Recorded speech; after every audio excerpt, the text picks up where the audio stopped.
It's SummerSlam, I'm starting to wave, hitting the ring, making a save, waiting for too long, I ain't getting pinned, feeling like the Ultimate Warrior unhinged, wilding out, shaking the ropes, evoking the crowd, start taking some notes, trendsetter, leading the room, riding out on motorcycles like the Legion of Doom, and if you're new around here, I'ma teach you a move, it's called the sweet chin music and you about to eat too, people wanna test my cool, the next thing you know they wanna rep my crew, we the new age outlaws, y'all need to get out more. You're starting to bore us, it's time to ignore you. And if you ain't done with that, we got 2 words for you. SummerSlam, biggest party of the summer, man. I'm wondering how they skip me and pick a cover band. SummerSlam, biggest party of the summer, man. I'm wondering how they skip me and pick a cover band. It's gonna be a summer to remember, fighting off any number 1 contender. It's easy to become a main eventer, but to stay on top is a challenge altogether. It's gonna be a summer to remember, fighting off any number 1 contender. It's easy to become a main eventer, but to stay on top is a challenge. And won't stop. And won't stop, bro. How you do it? How do you do it, man? I gotta give it to you, bro. I don't know how you be doing it, but you just do it, bro. Yo, keep doing what you're doing, bro.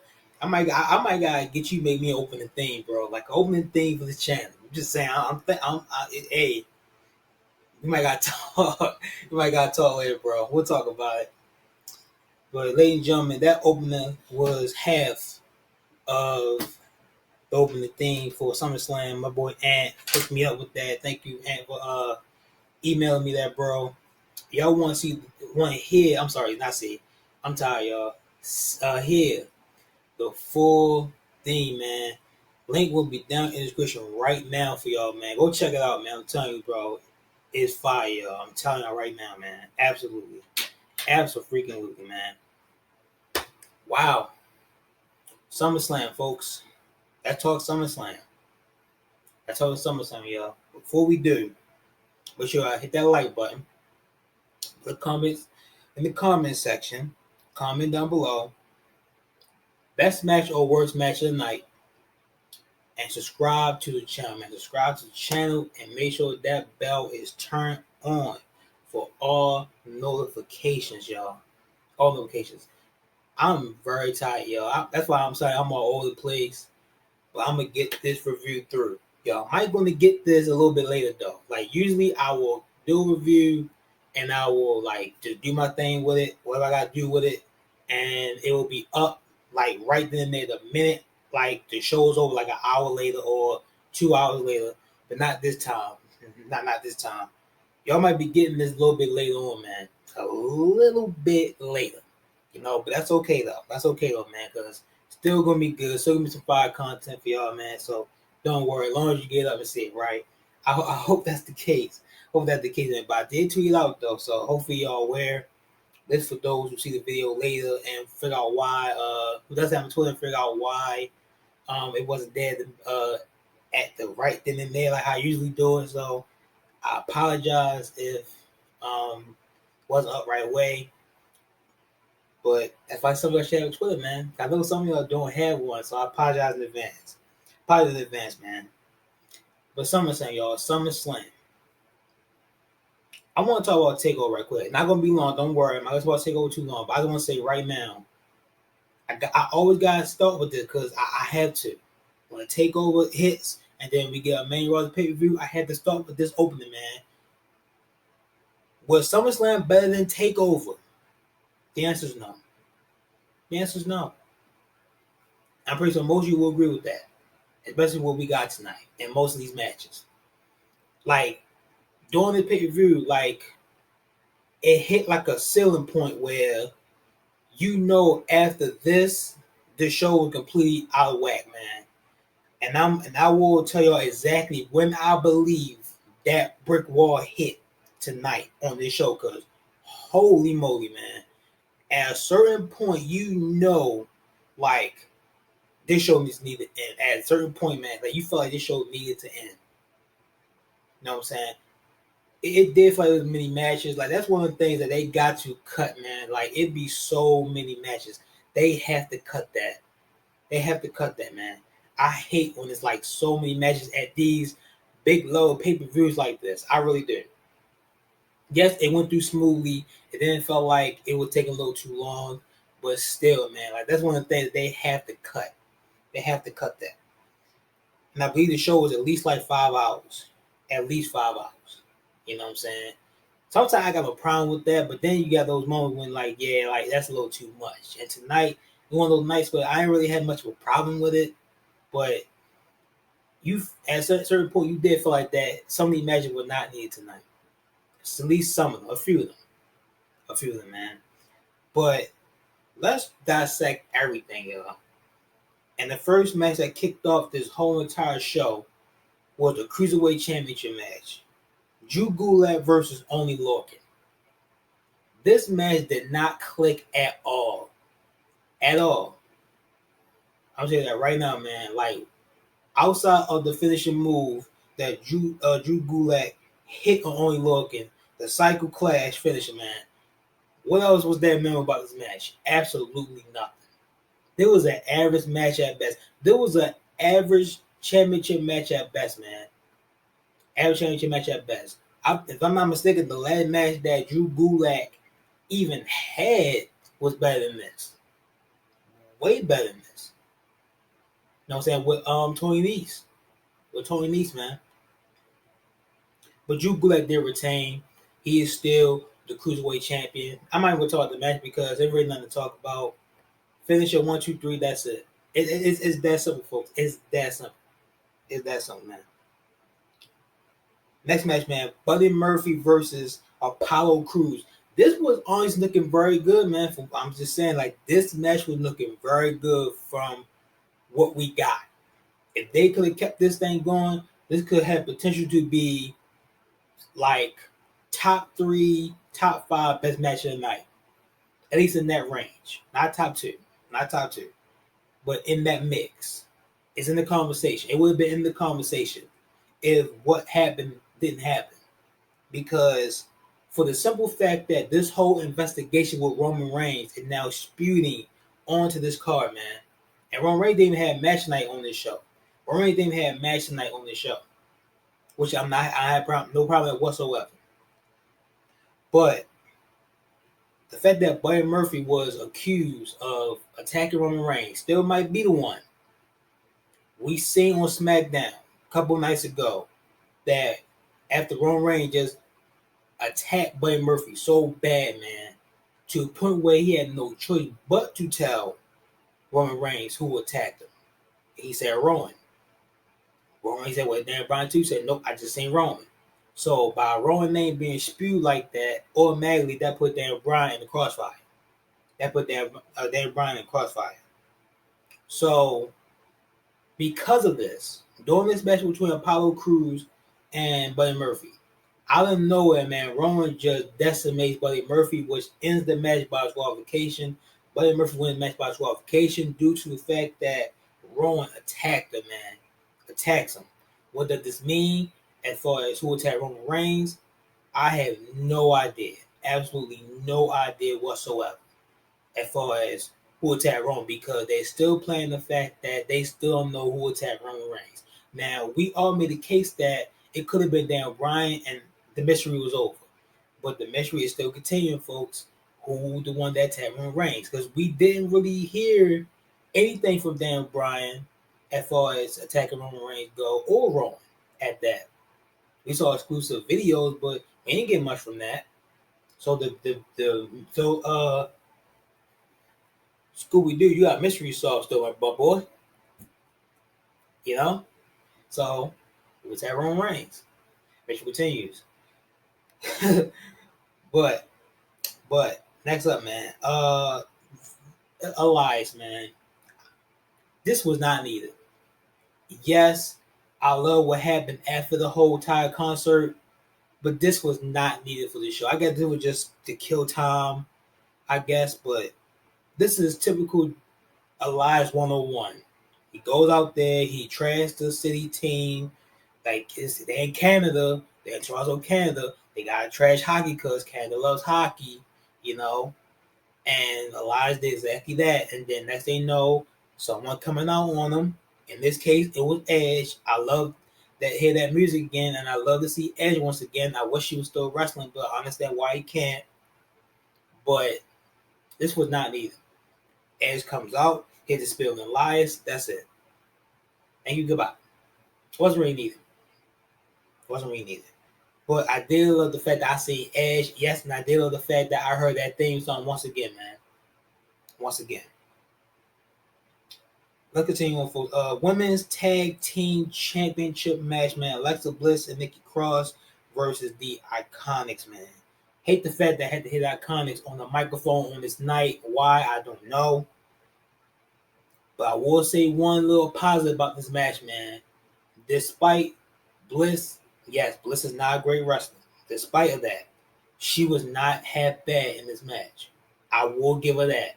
She wasn't that bad, like how she is on usual nights. That's a positive, folks. You know what I'm saying? So you can you know, appreciate it. Appreciate it. But overall, the match was not that great. It was an average match at best. As far as who won this match, it was Nikki Cross and Alexa Bliss.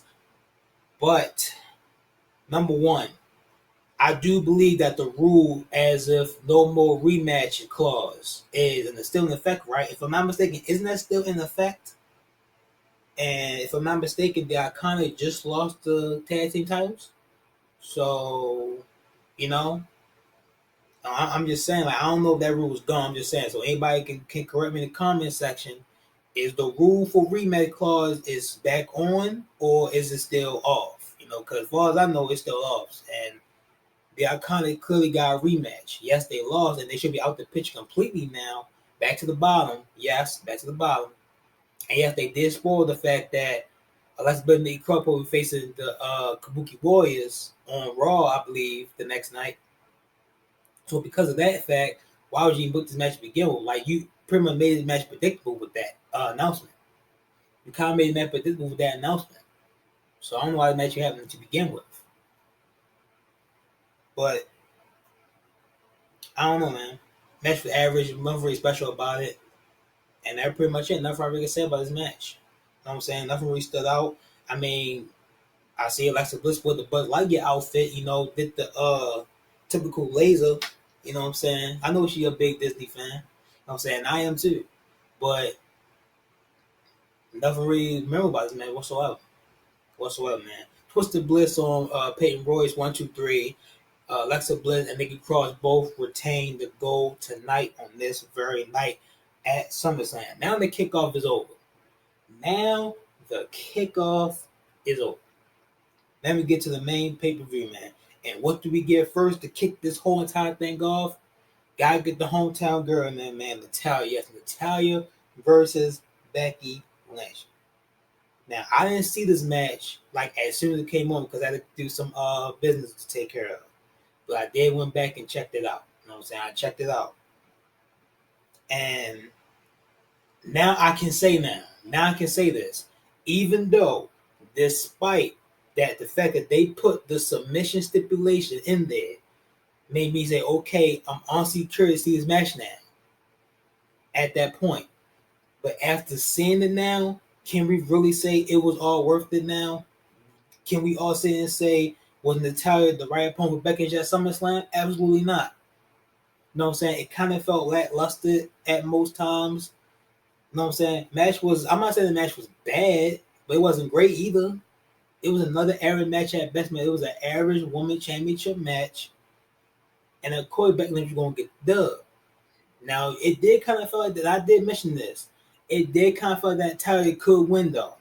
They made me somewhat believe at a moment that Natalya could win. Yes, I will say that. You know what I'm saying?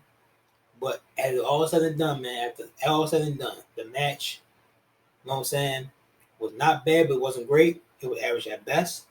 And Becky Lynch came with the win.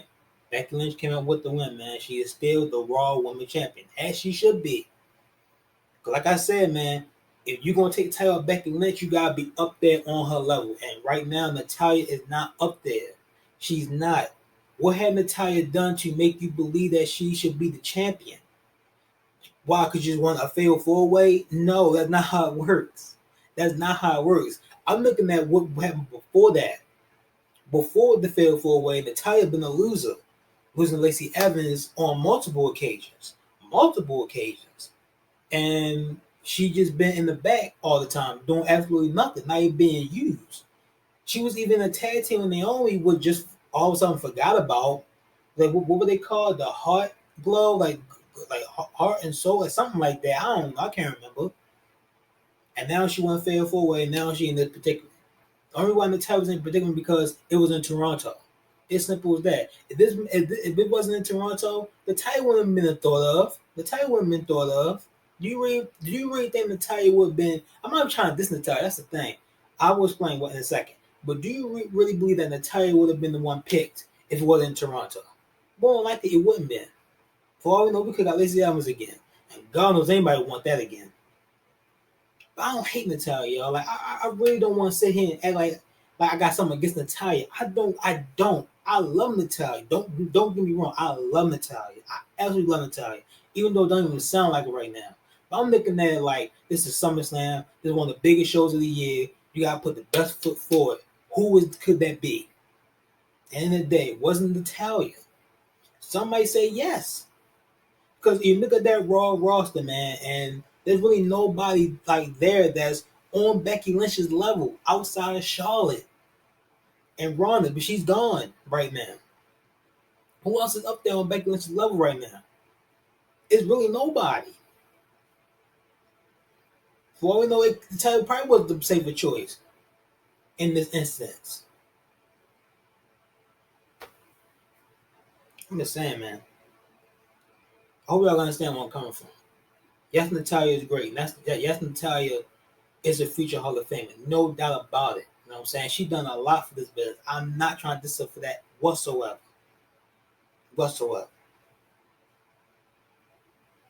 Becky Lynch retains the Raw Women's Championship, y'all. Becky Lynch retained the Raw Women's Championship. By submission, by the way. It was a submission match. Natalia tapped out. Goldberg versus Dolph Ziggler. If there were a perfect time to have my loser sign for Dolph Ziggler right now, if y'all been watching me before I even moved to this house, y'all seen that I had the wall perfectly put for Dolph, man. It was the Dolph Ziggler t-shirt. I'm talking to those who are new to the channel you watching. I had a Dolph Ziggler t-shirt with the lose at the top. If there was a perfect moment for that, it would be right here, right now. I really want to be wrong, man. We all picked Goldberg to win the fashion that he did. But I wanted to be wrong so bad for a few reasons. Number one, because Dolph needs something. Like, this run he's got going on right now for himself, it's not doing him and his career no favors. It's not. Honestly, it's actually killing his legacy. What's going on with Dolph right now is killing his legacy, man. Like, we're not going to forget that, yes, he did win a world championship. Yes, he won the Intercontinental Championship. But was it a great reign as far as world champion go? No, it wasn't. Both his reigns were absolutely garbage. But that second reign should have been great. It should have been absolutely great, but it wasn't. For whatever reason, I don't know. You know what I'm saying? Yes, he had a few good moments as Intercontinental Champion. But once again, did he ever had a great reign? I don't know. It's debatable. What's going on with Dolph right now, man? Like, it's really like killing his legacy, man. Dolph is a loser, folks, and I mean that with a capital L. You want to talk about the gift of Floyd Mayweather throwing them L's? That's Dolph Ziggler, folks. That's Dolph Ziggler. This match went exactly the way I thought it was going to go. Exactly what I thought it was going to go when I seen this. You know? And I'm explaining right now, man. Got it in my notes, y'all. I'm explaining right now. Pretty much we got what is it? Pretty much Goldberg got super kicked from the opening bell to proceed to a 2 count. Everything from there was pretty much straight out of Goldberg squash and playbook, pretty much like spear and jackhammer and Seth Lee pin. That's it. Game over. That's it. Then all of a sudden we get Dolph pretty much calling Goldberg back into the ring, and he gets more spears handed to him. You know what I'm saying? Like I'm like, come on, though. Like, you pretty much added insult to injury with that move, man. Was that really necessary? Maybe it was. I don't know. Matter of fact, I'm not gonna say it was. That was terrible. Like, yes, we know Dolphins will lose. Like, can you put any more stamp on that than that? And now on Raw, they got the match with the Miz. Ooh, like who's excited for that? Who's excited for the Miz and Dolph Ziggler once again? I'm not. I'm not. Dolphins are losing. Dolphins are losing. What more can I? What more can I say? What more can I say? Uh, Finally a bright spot. This is where a bright spot comes in, folks. AJ Styles versus Ricochet. AJ Styles versus Ricochet. Yes, even though we've seen this match on Raw and at that pay-per-view, yes, I understand that. But this could have been the best melt that they had. Far more than not. Right here, man. Right here. This could have been the best match of the night. In fact, I'm going to say this was the best match of the night. Well, I seen this match of the night. But now I'm wondering now. Now, I brought this idea up to my boy Chris, man. Chrissy White, shout out to you, bro. That I would love to see Ricochet one day. After not even one day. Like, after this match, after this feud with AJ is over. Becoming the Universal Champion. But now, with the plans now switching now, after what happened in the main event, I don't see that happening now. So now I'm wondering the fact that Ricochet lost now, where does he go from here?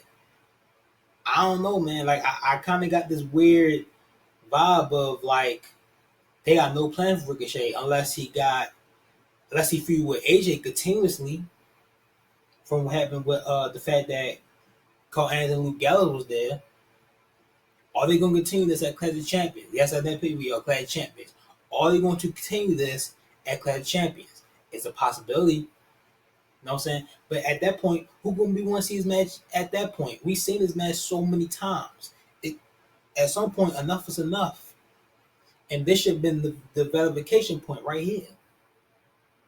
Right here, this should have been that point where this is it. No more AJ and Ricochet. So I don't know where Ricochet go from here. Nor AJ Styles right now. I don't know, man. Maybe Gargano. I'm pretty sure he's going to be getting called up. Maybe Gargano might be AJ Styles' opponent. Can you imagine Johnny Gargano versus AJ Styles? Holy shit. Take my money right now. I'm just saying, y'all. Let me say it again.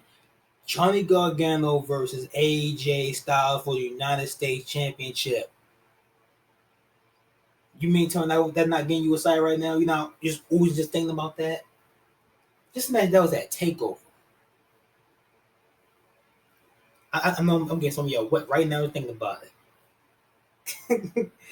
Oh, man. That's a thing of beauty, y'all. That's a thing of beauty. AJ Styles retain United Championship. Where they go from here, we'll find out, y'all. We will find out. Man, I think this is where the pay-per-view honestly started to feel the effects. Didn't hit that brick wall yet. This is where it started feeling the effects, though. Right here at this moment. Bayley versus Ember Moon for the SmackDown Live Women's Championship. Somebody called the shovel. Called the shovel for Ember Moon, y'all. Yes, I'm not playing. I'm dead serious. Get the shovel and find the grave. Yes, I'm saying it. Ember Moon is now buried. Officially buried. Buried. For the simple fact that, think about this. I said she's buried the moment, not just right here, but then again after what I've seen later on. The simple fact that Clash of Champions is in Charlotte, North Carolina.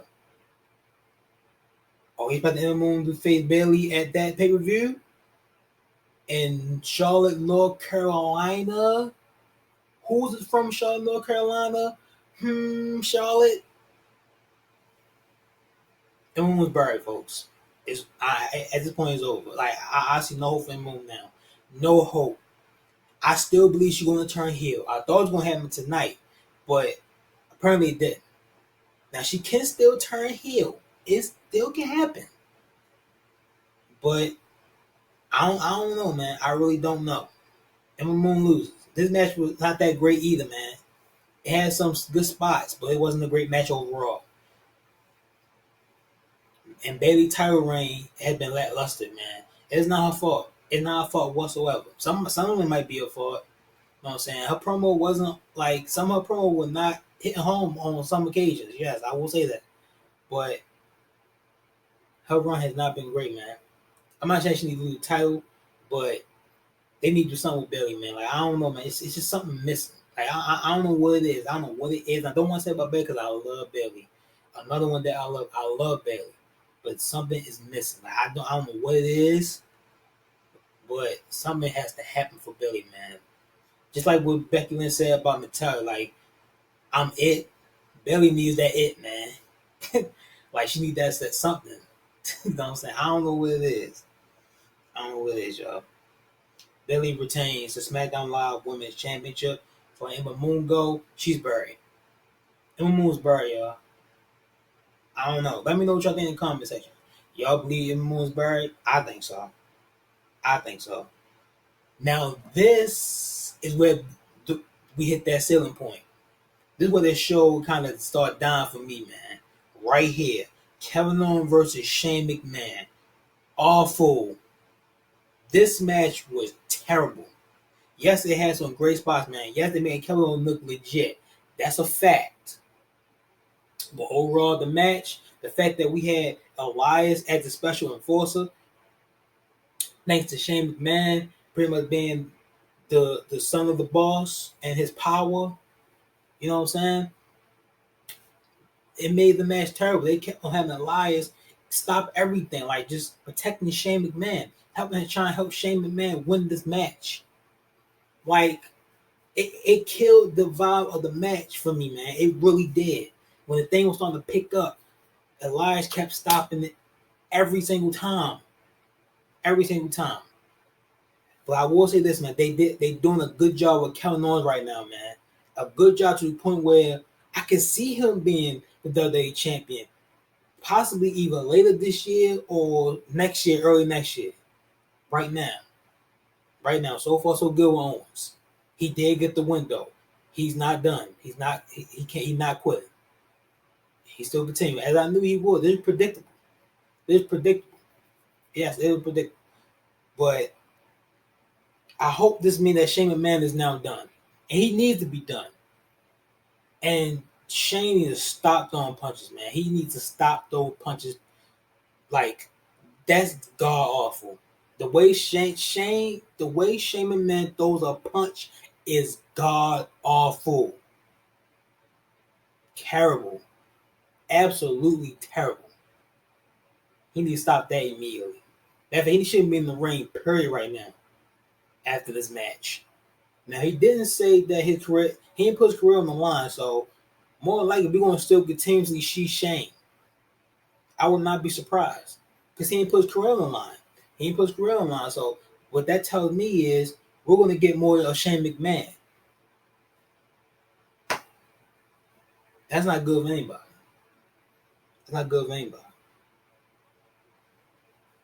Charlotte Flair versus Trish Stratus. The first 4 minutes was boring. Flat out boring. But things started to pick up after that last 4 minutes of the show. Last 4 minutes of the match. Last 4 minutes of the match, man, was boring. First 4 minutes was boring. Then things started to pick up right there. Trish looked good for not being in the ring for a little while. That time we saw in the ring, it was on Raw after Evolution, I believe. And she looked good, man. Trish looked good in this match after the last 4 minutes. After the 4 minutes was over. And of course, it was all for Charlotte. Of course it was. Of course Charlotte was going to win. What you think otherwise? And Trish got an ovation. It was a good moment for Trish. And this match was good. It was a good match. And if you ask me, out of the 3 women's matches, this was the best one. Out of the 3 we had on this show with Bayley, Ember Moon, Becky Lynch, and Natalya, I think this was the best one in my opinion. This was the best one. And I didn't expect that. I didn't expect it to be that. I didn't. So go figure. Go figure. Charlotte Flair defeat Trish by submission. Trish even used Charlotte own figure 8 in this match, man. What was kind of a good selling point. Just wanted to just try to humiliate Charlotte, bring her down to a level where she needs to be, because she at a level where she thinks she's so high and mighty. As right now, she should be. As right now, Charlotte should be, especially after the tonight. That just made her ego go up so much high, even higher, beating Trish Stratus, which is going to get to a point where Charlotte's going to want the title again, which I believe is going to be Bayley's next opponent. And I can see Charlotte Flair beating Bayley at Clash of Champions. At this point, like, I don't know what's official. Once official, I will say it. But I can see it happening. Especially for some fact that Charlotte Flair beat Trish Stratus. You know? Trish nothing good for what she did. It was a good match. It was a good match. I will say that. Now, this match I can't say the same for. Kofi Kingston versus Randy Orton. It's crazy how one of the matches that I was looking forward to the most, for the simple fact that they were telling a great story of how Randy Orton used his influence to bring Kofi Kingston down, back to the bottom. That Kofi Kingston, after 11 years, had to fight his way to finally win the big one, to finally win the WWE Championship. Randy Orton, the one who hurt Mustafa Ali, which gave Kofi Kingston an opportunity. It's crazy how after all that, we get to tonight and we get to the bullshit that we got. Yeah, this match was absolutely bull. I don't know what the hell this was. This match was slow paced from start to finish. Start to finish. The fans even chanted. The fact that we got a double count out in this match. Fans even chanting bullshit. And they were right. The crowd in Toronto was exactly right. This match was bullshit. From start to finish, man. And you know what? I'll go far to say this may be one of the worst WWE Championship matches, top 3 in SummerSlam history, man. I will put it even in that category. That's how bad it was. Kofi Kingston title reign, outside from winning the big one, man. After that, I don't know what the hell happened. Man. You know when it's time, when someone's time is up. And right now, Kofi Kingston's time is up, folks. His time is up. Matter of fact, somebody say his time. Someone even say his time been over, even before we got to SummerSlam. I wasn't, but I'm saying it now, man. I thought it was gonna be over tonight. I was saying tonight was gonna be his calling call, man. But damn, should it been? Yes. And definitely needs to be now, man. Kofi Kingston needs to lose that title. Like it's not working no more, man. Don't get me wrong. I love the fact that Kofi Kingston won. I'm still happy that he did that, man. I am. But you know when someone's time is up. And Kofi Kingston's time is up as the WWE champion. And the fact that Randy Orton was like the way he would just this match with Kofi, man. Do I even want to see him a WWE champion? Now, I'm not saying Randy Orton's no scrub. I know how good Randy Orton is. But holy shit, man. Like, you mean tell me this is the best you got with Kofi Kingston? I know y'all can do better than this. Like, I understand, like, this is probably going to continue. For the simple fact that it wasn't a double count out. But y'all could have did way better than this, man. Way better than this. I don't know what the hell happened in this match. This match was boring. Start to finish. I might go far as this is one of the worst matches of the night. It could be that. It might have been one worse. Like the Cruiserweight Championship match. No, Goldberg and Dolph. Yeah, I get it. But this shouldn't be one of the worst matches of the night. It shouldn't have been. And it was. It was. And for some fact that we might get this again at Clash of Champions, after what we seen tonight, I don't want to see it anymore.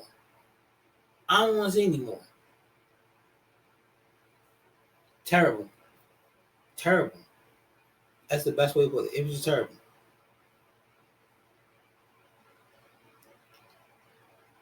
Finn Balor versus the Fiend. This match did exactly what it needs to do, man. First off, just the sight of Bray Wyatt, man.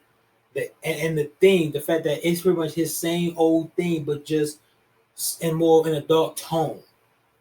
And the simple fact that the way his entry is just portrayed, man, the whole entire getup, man, the whole entire scenery of watching the Fiend just appear before our very eyes, and the whole entrance alone just made me stand up and say, I want that dude as my Universal Champion.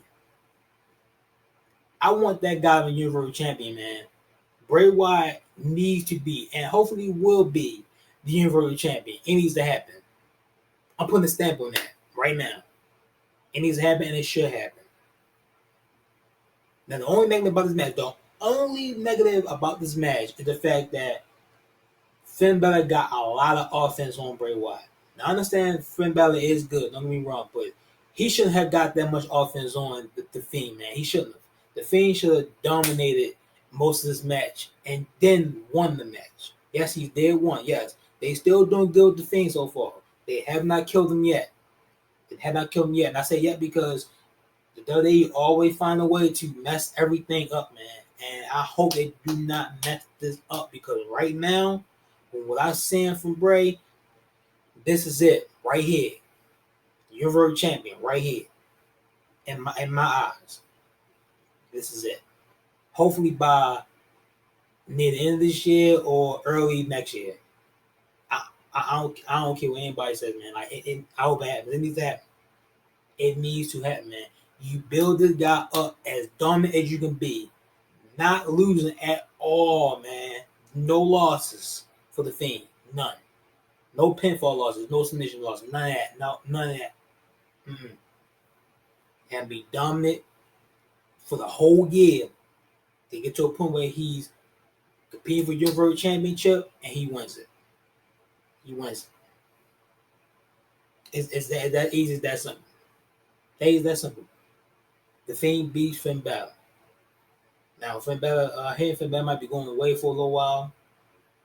If he does, man, good luck to Finn Balor. I know he's getting married, so congratulations on his marriage. And hopefully he come back soon, man. Hopefully he come back very, very soon. And last but not least, folks, the Universal Championship match. Seth Rollins versus Brock Lesnar. Let's dissect this, shall we? Let's dissect this. So, Brock Lesnar literally beat the living hell out of Seth Rollins. Back-to-back weeks. Okay? The first week was the worst he got, decimated. And I did give Seth Rollins a lot of credit for taking those bumps, man. Ton of credit for him. For the first week and the second. Now, those two beatdowns alone, Seth Rollins should not be competing at SummerSlam. Seth Rollins no John Cena, folks. For some fact that Seth Rollins still competed tonight, it making me see John Cena and Seth Rollins right now, and that's not good for anybody. Because when John Cena was doing it, we all shitted on John Cena when he was looking like Superman. For some fact that Seth Rollins took those beatings from Brock Lesnar and still able to compete in this match tonight, made him look like a John Cena tonight, and I ain't like that whatsoever. Now, we get to this match. First of all, Seth Rollins was not selling his injuries throughout this match. Yeah, he showed little signs of it here and there, but he supposed to sell it throughout the whole match, and he did not do a good job of that at all. At all. Okay? The story continues. So, you mean to tell me, after that beatdown from Brock Lesnar, okay, after all that, Seth Rollins defeats Brock Lesnar for Universal Championship. I call bullshit. Y'all might be excited. Yes, don't get me wrong. Before I even continue this whole entire thing, man, let me say right now, the positive is the title off of Brock Lesnar. Yeah, that's a positive. But let's go back a little further, shall we? Money in the Bank. Let's go. Yeah, we're going that far, folks. Money in the Bank. After that great job that each of those individuals did, you had Brock Lesnar run down there while doing jack shit, win Money in the Bank, then cashes in as Extreme Rules, only hold the title till SummerSlam, and you had Seth Rollins beat Brock Lesnar. If that was the case, what was the point of Brock Lesnar winning Money in the Bank? If you ask me, that was a waste of Money in the Bank. That Money in the Bank was a waste. Once again, for another year, a waste. What was the point then? And what was the point of taking the title off of Seth Rollins when you was going to give it back to Seth Rollins? Y'all see my point? What was the point of this? The only thing I can think of is, gee, maybe we want to have Seth Rollins make him very dominant by beating Brock Lesnar not once but twice for the same title. That's it. That's it. But the thing is, it's not believable. It's not believable, folks. Seth Rollins is no freaking John Cena. Even when John Cena was doing it, we all shit on it. We all got tired of it at a certain point, man. When he just looked like this Superman BS. Roman Reigns even did it at a certain point. Maybe he even still doing it now. Now we got Seth Rollins doing the exact same thing. Yes, I'm glad the title's off of Brock Lesnar. But I'm not excited for Seth Rollins Universal Champion, folks. I'm not. I'm sorry. I'm not. Yes, I still do believe Seth Rollins is a great wrestler. He is a great wrestler. Don't get me wrong. But I don't like the fact that Seth Rollins is Universal Champion because of how it happened. That's it. Just because of how it happened. I don't like how it happened. That's all I'm saying. But now we're at this point now. Now let's scratch all that. Now we're at this point. Seth Rollins is the Universal Champion now. Great. Great. But now I'm sitting and asking myself, okay, who's going to be the one to take title off of Seth Rollins? And I hope that man is Bray Wyatt. At this point, at this stage of the game.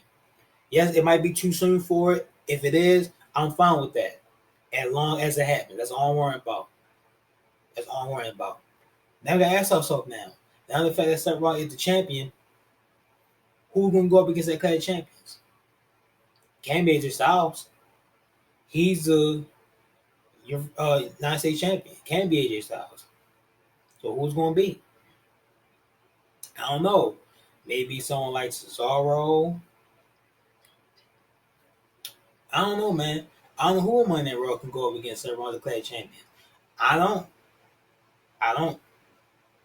I just know that right now, like, Seth Rollins the champion, that's good and all. It's off of Brock. It is better than Brock, yes. Now, yes, I don't like how he won the championship. I don't like how he won the championship, but where we go from here now, as far as who he faces. The problem is nobody really been built up, like far as a heel go, that I can't think about right now from the top of my head to go up against Seth Rollins. Who are you going to fight? Face Brock again? I don't know. Maybe somebody get called up and face Brock. I don't know. I mean, not Brock. I'm Seth Rollins. I don't know. I just know I don't like how Seth Rollins won the title. That's as good as off of Brock. I just don't like how he won the title. That's all I'm trying to say. It's not believable. It's not believable. Seth Rollins is no John Cena. That's how when I see Seth Rollins after everything he did tonight, for us from the weeks before or to this moment, it looked like something that John Cena would do. Go against, take all those beatdowns, still determined to win the match, and then wins it in Superman fashion. No. So now we go from here. I don't know, folks. But I do know this. SummerSlam, number one, but not better than TakeOver. And SummerSlam, as far as the grade go, I'm going to give it a C. It was an average show. It's not an A. Nobody should be getting this show an A whatsoever. Not even a B. If you give it a B, you know what? Hey, I would not be against that if you give a B at least, but an A, come on now. An A, come on. No, no, no. Takeover was A. That's A. SummerSlam, C. Here's a C. Has moments, but it wasn't a great show. It was an average show at best. And that's it. That's your SummerSlam review. As far as Monday Night Raw go, I don't know what to expect. I don't know what to expect, man. I don't know who's going to face Seth Rollins. If it is Bray Wyatt, I'm with Bray Wyatt 100%. That's my Universal Champion. Right there. Bray Wyatt. That is SummerSlam review, folks. Thank y'all for watching, man. Appreciate it, man. Hit that thumbs up. Truly appreciate it. Leave a comment down below if you can. Also, subscribe. Follow me on Twitter and Instagram. Both links in the description below.